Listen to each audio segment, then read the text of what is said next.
Hi guys, ngayong hapon sa tanan. Gikan na day kog baryo guys. Namalit na ko dito aba.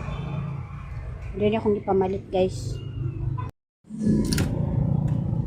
Kay kog hotdog guys.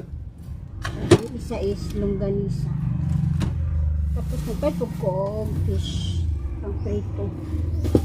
Siyempre ang gulay for batong, upo, o kalang. Magulay ko sa baw prito hotdog mga bata. So, luto ito guys. Prepare na to siya guys.